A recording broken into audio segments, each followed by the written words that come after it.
नमस्कार दोस्तों। Economy today 1.0 में आपका बहुत बहुत स्वागत है। सबसे पहले आपके प्यार मोहब्बत का शुक्रिया, इतनी भारी मात्रा में आप सब्सक्राइब कर रहे हैं चैनल को।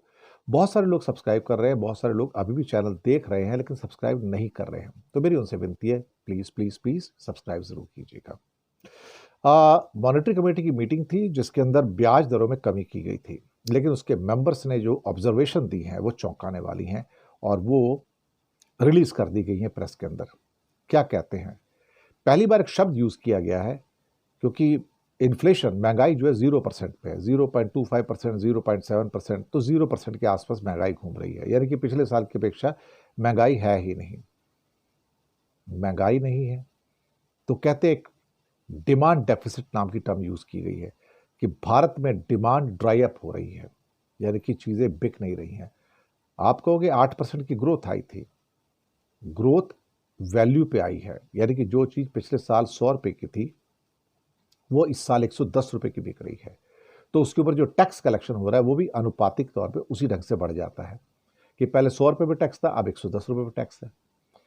तो इसका मतलब है कि चीज़ें अब उतनी भी नहीं बिक रही है जितनी पिछले साल बिक रही थी। डिमांड डेफिसिट का बहुत बड़ा रिस्क सामने आया, ये पहली।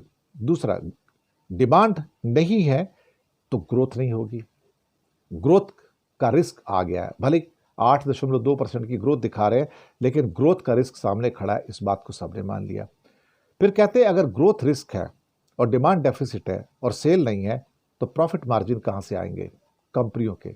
सही बात है, अगर प्रॉफिट मार्जिन नहीं है, ग्रोथ नहीं है, डिमांड नहीं है, तो प्राइवेट जो कॉर्पोरेट्स हैं वो इन्वेस्ट क्यों करेंगे?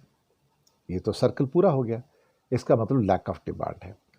आगे कहते हैं कि अगर ये लो इन्फ्लेशन 0% वाला अगर लंबे समय तक रहता है तो एक डेवलपिंग नेशन जो भारत जैसा है उसके लिए बहुत बड़ा खतरा है ये, क्योंकि ये हमें उसके बाद रिवर्स इन्फ्लेशन में ले जाएगा, माइनस में ले जाएगा, जहां पर हमारी हालत खराब हो जाएगी, प्रोग्रेस होगी ही नहीं, यहाँ पर ग्रोथ ही नहीं आएगी।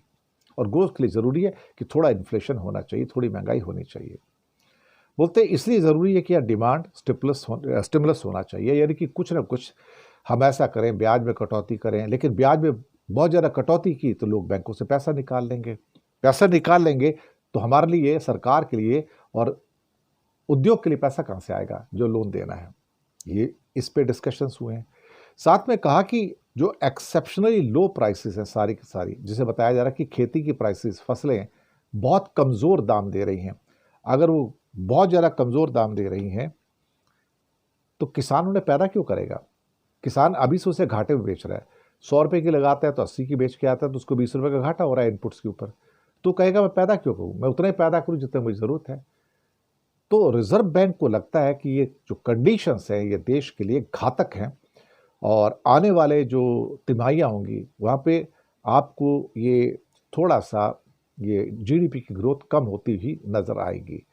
लेकिन अगर ये लंबे टाइम तक 0% इन्फ्लेशन चलता है और ये डिमांड डेफिसिट चलती है तो ये हमारी इकॉनमी के लिए बहुत ही ज़्यादा बुरा होगा। ये आरबीआई का कहना है और आरबीआई उड़ती चिड़िया के पर भी गिन लेता है। तो बहुत बहुत शुक्रिया आप सबका। इकॉनमी टुडे 1.0 को सब्सक्राइब कीजिएगा अगर अभी तक नहीं किया है। ऐसा चैनल और कहाँ मिलेगा जो आपकी रोजी रोटी की बात करे। धन्यवाद।